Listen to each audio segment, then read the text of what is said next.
നിനക്കേശുകില്ല, സങ്കടങ്ങൾ നിന്നെ തീണ്ടുകില്ല, നിന്ദനങ്ങൾ നിനക്കേശുകില്ല, സങ്കടങ്ങൾ നിന്നെ തീണ്ടുകില്ല. നിന്നെ വേട്ടയാടിയ തലകൾക്കുമീതെ നിന്നെ ശിരസ്സവൻ ഉയർത്തി നിർത്തും. നിന്നെ വേട്ടയാടിയ തലകൾക്കുമീതെ നിന്നെ ശിരസ്സവൻ ഉയർത്തി നിർത്തും. ദൈവനാമത്തിന് മഹത്വമുണ്ടായിരിക്കട്ടെ. എൻ്റെ പേര് മറിയാമ്മ രാജു, മകൻ്റെ പേര് മെബിൻ മത്തായി രാജു. ഞാൻ വരുന്നത് പത്തനംതിട്ട ജില്ലയിൽ നിന്നാണ്. ഞാൻ വളരെ തകർന്നു നുറുങ്ങിയിരിക്കുന്ന സമയത്താണ് എൻ്റെ കയ്യിലൊരു പത്രം കിട്ടി. ഈ കൃപാസനം പത്രം മുഖേനയാണ് ഞാനിവിടെ വന്നത്. ഞങ്ങൾ കുടുംബമായിട്ട് ഗൾഫിലായിരുന്നു. അപ്പോൾ നാട്ടിൽ വന്നു, സാമ്പത്തിക ബുദ്ധിമുട്ട് നേരിട്ടു. അപ്പോൾ കുറച്ച് വസ്തു വിൽക്കണമെന്ന് ആഗ്രഹിച്ചു. ഒരു രീതിയിൽ നടക്കത്തില്ല. 5-8 വർഷം കൊണ്ട് ആലോചിച്ചിട്ട് ഒരു രീതിയിൽ നടക്കത്തില്ല. വരുന്നവർക്കൊക്കെ വന്ന് കാണും, പക്ഷെ അവർ പോകും. ഒരു രീതിയിൽ നടക്കത്തില്ല. പക്ഷേ അമ്മ മാതാജീവനോട് പ്രത്യക്ഷപ്പെട്ട ഈ പുണ്യ സ്ഥലത്ത് വന്ന് ഉടമ്പടി എടുത്തതിൻ്റെ പേര് പ്രാർത്ഥിച്ചതിൻ്റെ മൂലമാണ് ആ വസ്തു വിറ്റ് കിട്ടിയത്. എത്ര നന്ദി പറഞ്ഞാലും എനിക്ക് മതിയാകത്തില്ല. അതുപോലെ തന്നെ മോന് ഡിഗ്രി പാസ്സായതിനു ശേഷം ഞങ്ങൾക്ക് പൈസ ഇല്ല. കുഞ്ഞിനെ എങ്ങനെ പഠിപ്പിക്കുമെന്ന് ഓർക്കുന്നു, എങ്ങനെ ഈ മുൻപോട്ട് മോനെ പഠിപ്പിക്കുമെന്ന് ഓർത്തു.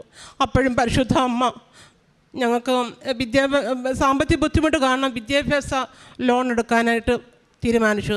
ബാങ്കിൽ ചെന്നപ്പോൾ പിന്നെ പേപ്പർ വർക്കിൻ്റെ കാര്യം പറയുന്നതിന് മുൻപ് എല്ലാം അമ്മ നടത്തി തരുക. അച്ഛൻ ബഹുമാനപ്പെട്ട ജോസഫ് അച്ഛൻ പറഞ്ഞല്ലോ, ഉടമ്പടി ഒരു സ്പീഡ്, സമയത്തിന്മേൽ അധികാരമുള്ള പരിശുദ്ധ അമ്മ തക്ക സമയത്ത് തന്നെ പടപടാന്ന കാര്യങ്ങൾ നടത്തി തന്നെ. എത്ര നന്ദി പറഞ്ഞാലും മതിയാകത്തില്ല.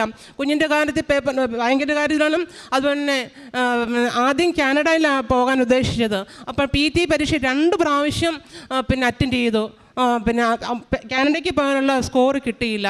പിന്നെ ഞങ്ങൾ ആലോചിച്ചു, പിന്നെ എങ്ങനെയാണ് മോൻ്റെ കാര്യം. പിന്നെ UK എന്നുള്ള ഇത് വരുക, UK പോകാൻ. അപ്പോൾ UK പോകുമ്പം ഈ PTO IELTS മാർക്ക് വേണ്ട, +2 ഇംഗ്ലീഷിൻ്റെ മാർക്കിൻ്റെ ബേസിലാണ് പിന്നെ കുഞ്ഞിന് പ്രോസസ്സിങ് തുടങ്ങിയത്. അപ്പം തന്നെ ആണെങ്കിൽ പ്രോസസ്സിങ് തുടങ്ങി. പിന്നെ വിസയുടെ കാര്യത്തിലാണെങ്കിൽ തന്നെയും എല്ലാ കാര്യത്തിലും വിസ ഞാൻ പ്രാർത്ഥിച്ചു, അമ്മേ ഡിസംബർ 25 മുൻപ് മകൻ്റെ വിസ ലഭിക്കണമെന്ന്. എന്നാൽ 15-ാം തീയതി അപ്ലൈ ചെയ്തു. 19-ാം തീയതി വൈകിട്ട് ബുധനാഴ്ച പിന്നെ ഡിസ്പാച്ച് ആയെന്ന് പറഞ്ഞിട്ട് മെയിൽ വന്നു. അങ്ങനെ 25-ന് മുന്നേ 22-ാം തീയതി കയ്യിൽ ഞങ്ങൾ വാങ്ങിച്ചു. എത്ര നന്ദി പറഞ്ഞാലും മതിയാകത്തില്ല. അതുപോലെ തന്നെ ടിക്കറ്റും 17-ാം തീയതി ഏകദേശം 1.5 ലക്ഷം രൂപ വരെ ഒരു ടിക്കറ്റിൻ്റെ കാര്യം UK. പക്ഷേ അമ്മ 48,000 ശിഷ്ടത്തിനകത്ത് ആ ടിക്കറ്റിന് വില കൂട്ടി. എത്ര നന്ദി പറഞ്ഞാലും മതിയത്തില്ല. എല്ലാം അമ്മ മാതാവിന് പ്രാർത്ഥിച്ചതിൻ്റെ ഇവിടെ വന്ന് ഞാൻ പ്രാർത്ഥിച്ചു. പ്രത്യേകിച്ച് 2ാമത് കുഞ്ഞിനെ ആദ്യത്തെ ഇൻ്റർവ്യൂ ആണെങ്കിൽ ഞാൻ നിയോഗത്തിൽ പറഞ്ഞു കുഞ്ഞിനെ UK പോകാനുള്ള ഇൻ്റർവ്യൂ പാസ്സാകണമെന്ന്.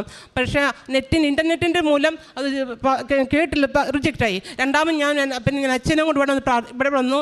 അച്ഛനെ കൊണ്ട് ഞാൻ പ്രാർത്ഥിച്ചു. അച്ഛൻ വെഞ്ചരിച്ച് ഒരു കാശിരവും കുഞ്ഞിൻ്റെ കൊടുത്തു. കൊച്ചിന് അതിനുശേഷം ഇൻ്റർവ്യൂ ഞാൻ പറഞ്ഞു, അമ്മ വേണം ഇൻ്റർവ്യൂ നടത്താൻ. അതുപോലെ 5 തൊട്ട് 7 മണി വരെയായിരുന്നു കുഞ്ഞിൻ്റെ ഇൻ്റർവ്യൂവിൻ്റെ ടൈം. വൈകിട്ട് ഞങ്ങൾ പ്രാർത്ഥിച്ചു കഴിഞ്ഞ ഉടനെ ഇൻ്റർവ്യൂവിൻ്റെ സമയമായി. പരിശുദ്ധ അമ്മ തന്നെയാണ് കുഞ്ഞിനെ ഇൻ്റർവ്യൂ നടത്തി. വെറും 5 മിനിറ്റ് കൊണ്ടാണ് പാസ്സായെന്ന് പറഞ്ഞുകൊണ്ട് കൺഗ്രാലേഷൻ പറഞ്ഞുകൊണ്ട് വന്നത്.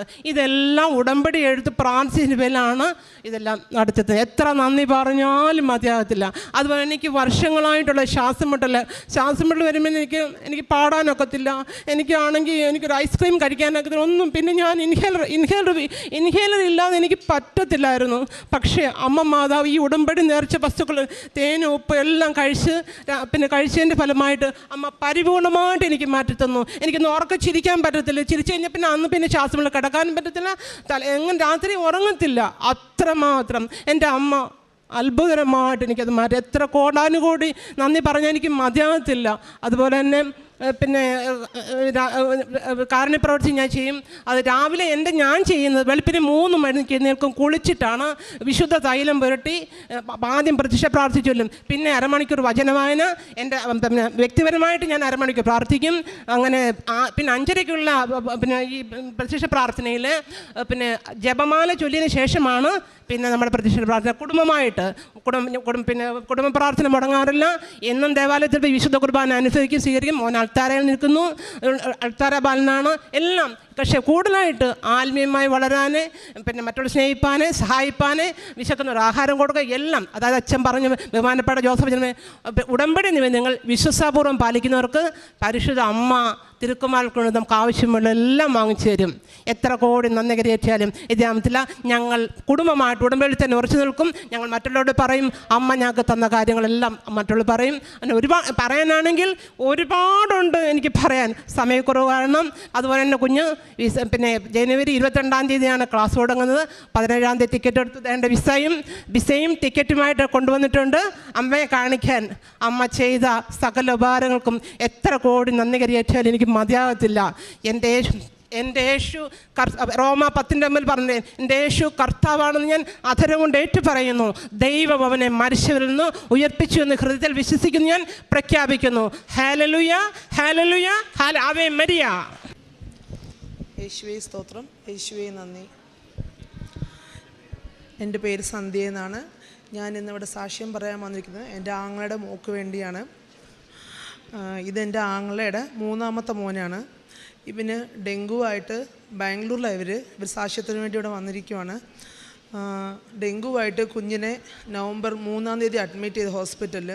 അപ്പോൾ ഇവനെ നോക്കുന്ന കാരണം ഇവളെ ശ്രദ്ധിക്കാൻ പറ്റുന്നത്. ഇവർ വലിയ പിള്ളേർ വേറെ 2 പേരും വീട്ടിലായിരുന്നു.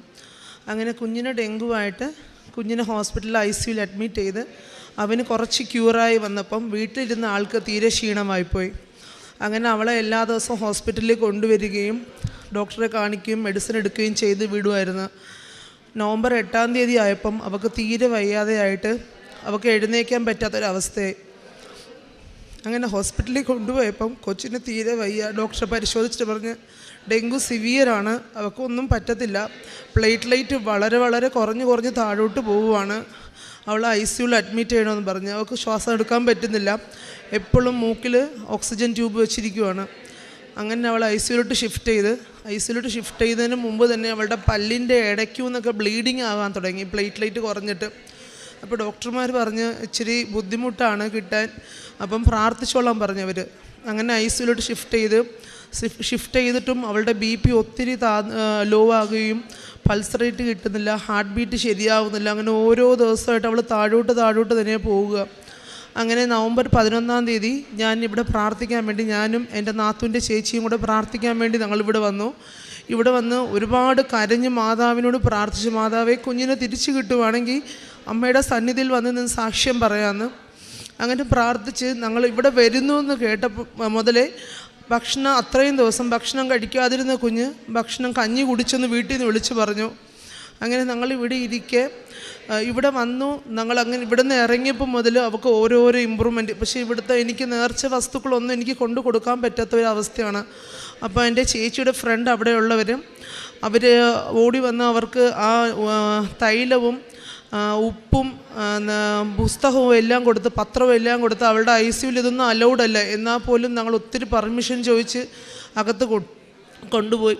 അങ്ങനെ കുഞ്ഞിന് കഞ്ഞിയിൽ ഉപ്പിട്ടും അവൾക്ക് തൈലവും പൂശിയും എല്ലാം അവളുടെ ഓരോരോ ഈ BPയും ഹാർട്ട് റേറ്റും ഇങ്ങനെ ഇൻക്രീസായി വന്നുകൊണ്ടിരുന്നു. അപ്പോൾ ഡോക്ടർ പറഞ്ഞ് മിനിമം ഒരു 50,000 ആയാലേ അവളുടെ ലങ്സിനകത്തൊക്കെ ഫ്ലൂയിഡായിപ്പോയി, അപ്പോൾ അത് കുത്തി എടുക്കണമെന്ന് പറഞ്ഞ്. അപ്പം ഞാൻ ഇവിടെ അമ്മയോട് പ്രാർത്ഥിച്ചു, അമ്മയെ കൃപാസന മാതാവേ, അമ്മ ഇത്രയൊക്കെ മാറ്റി തന്നെങ്കിൽ എൻ്റെ കുഞ്ഞിൻ്റെ ലങ്സിൽ സൂചി വെക്കാൻ അനുവദിക്കരുതെന്ന് പ്രാർത്ഥിച്ചു. അതിൻ്റെ ഫലമായിട്ട് അവളുടെ ലങ്സിൽ സൂചി വെച്ചില്ല. അവൾക്ക് അത് കൂടാതെ അവളുടെ യൂറിനിൽ തന്നെ ഫ്ലൂയിഡ് മൊത്തവും പോയി. കുഞ്ഞിൻ്റെ എല്ലാ വിഷമങ്ങളും മാറി പൂർണ്ണ ആരോഗ്യത്തോടെ അമ്മ മാതാവ് ഞങ്ങളുടെ കുഞ്ഞിനെ തിരിച്ചു കൊടുത്തു. ഒരാപത്തും ഇല്ലാതെ ഞങ്ങളുടെ കുഞ്ഞിനെ പൂർണ്ണ ആരോഗ്യത്തോടെ തന്നെ തിരിച്ചു കൊടുത്തു. ഇന്ന് അവളെ ഞാൻ ഇവിടെ കൊണ്ടുവന്നിട്ടുണ്ട് സാക്ഷ്യം പറയാൻ വേണ്ടി. പിന്നെ ഞാനിവിടെ ഉടമ്പടി എടുത്തിട്ട് മൂന്നാമത്തെ പ്രാവശ്യം പുതുക്കലായി. ഉടമ്പടിയിലൂടെ ഒത്തിരി അനുഗ്രഹങ്ങൾ മാതാവ് എനിക്ക് തന്നിട്ടുണ്ട്. എൻ്റെ 2ാമത്തെ പുതുക്കലിന് ഞാൻ വന്നപ്പം എൻ്റെ മൂത്ത ആങ്ങളയ്ക്കും ഞങ്ങളുടെ അയൽവക്കത്തുള്ളൊരു കൊച്ചിനും ജോലിയില്ലാതെ വളരെ വിഷമിക്കുമായിരുന്നു. അങ്ങനെ ഞാൻ ഇവിടെ വന്ന് പ്രാർത്ഥിച്ച് പിറ്റേ ആഴ്ച തന്നെ അവർക്ക് 2 പേർക്കും ജോലി ശരിയായി, നല്ലൊരു ജോലി ശരിയായി. അവരിന്ന് ജോലിയിൽ സ്ഥാപനമായവർ. അങ്ങനെ മാതാവ് ഒരുപാട് ചെറിയ അനുഗ്രഹങ്ങളാന്ന് പറയാൻ പറ്റത്തില്ല നമുക്ക്. ചെറുതുപോലും നമ്മുടെ മാതാവിന് തരുന്ന അനുഗ്രഹങ്ങൾ ഒത്തിരി വലുതാണ് നമുക്ക്. നമ്മുടെ അങ്ങനെ എല്ലാ അനുഗ്രഹങ്ങളും തന്ന മാതാവിനും തിരുക്കുമാരനും 1000 നന്ദി പറയുന്നു. ഞങ്ങളൊരു കാരുണ്യ പ്രവർത്തനമായിട്ട് നമ്മുടെ അയൽവക്കത്തുള്ളവർക്ക് തന്നെയായിട്ട് ഭക്ഷണത്തിന് വേണ്ടി ഞാൻ ഒത്തിരി പേരുടെ ഭക്ഷണങ്ങൾ കൊണ്ട് കൊടുക്കാറുണ്ട്. നമ്മുടെ അയൽവക്കത്തുള്ളൊരു പാവപ്പെട്ട അമ്മച്ചിമാരുണ്ട്, അവർക്ക് ഭക്ഷണങ്ങൾ കൊടുക്കാനും പത്രങ്ങൾ കൊണ്ട് വിതരണം ചെയ്യാനും പള്ളിയിൽ പോകുമ്പോഴാണ് കൂടുതൽ കൊടുക്കുന്നത്. പള്ളി പിന്നെ കയ്യിൽ എൻ്റെ വണ്ടിയുടെ ഡിക്കിക്കകത്ത് എപ്പോഴും കാണും പത്രം. ഞാൻ എവിടെ പോയി ആരെ കണ്ടാലും പത്രം കൊടുത്ത് ഞാൻ അവരോടെല്ലാം മാതാവിൻ്റെ കാര്യം പറയാറുണ്ട് ഞാൻ.